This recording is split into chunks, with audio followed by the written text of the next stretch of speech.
આજે આપણે બનાવીશું ગુજરાતીઓની સ્પેશિયલ મીઠી દાળ ભાતની સ્પેશિયલ એવી તુવર દાળ.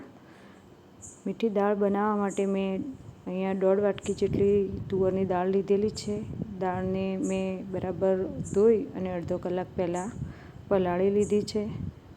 હવે એક કુકરની અંદર 2 થી 3 ચમચી તેલ ગરમ કરી અને તેલ ગરમ થાય એટલે વઘાર માટે 2-3 લવિંગ, 2-3 ટુકડા તજના, થોડીક રાઈ,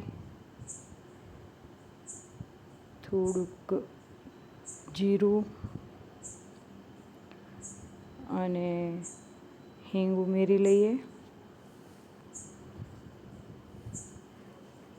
હવે એની અંદર તડકા માટે થોડોક 2 લાલ મરચાં લીધેલા છે તે નાખી દઈએ, 2 લીલા મરચાં ઝીણા સમારેલા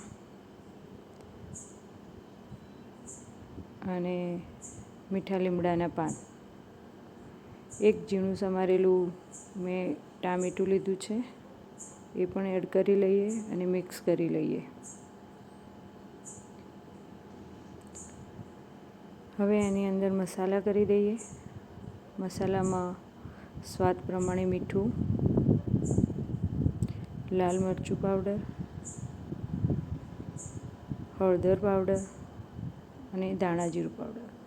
મીઠી દાળ તુવરની દાળમાં ધાણા જીરું થોડું વધારે જ નાખીએ છીએ. હવે આપણી જે પલાળેલી દાળ હતી એ અંદર એડ કરી લઈએ અને મિક્સ કરી લઈએ. હવે એની અંદર સ્વીટનેસ માટે ગોળનો ઉપયોગ કરેલો છે, તમે ખાંડ પણ લઈ શકો છો.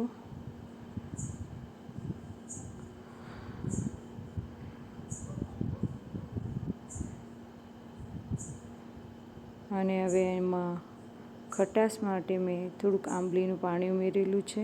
તમે ઈચ્છો તો લીંબુનો પણ ઉપયોગ કરી શકો, પણ ઇમલીના પાણીથી બહુ સરસ ટેસ્ટ આવે છે. અને સુગંધ માટે મેં અહીંયા કસૂરી મેથી ઉમેરી છે. અને હવે કુકરનું ઢાંકણ બંધ કરીને 3 થી 4 વિસલ ધીમી આંચ ઉપર લગાવી દઈએ. આપણી દાળ તમે જોઈ શકો છો કે તૈયાર થઈ ગઈ છે. એને કોથમીરથી સજાવી દઈએ અને ભાત સાથે સર્વ કરી શકીએ. તૈયાર છે મીઠી દાળ. એન્જોય.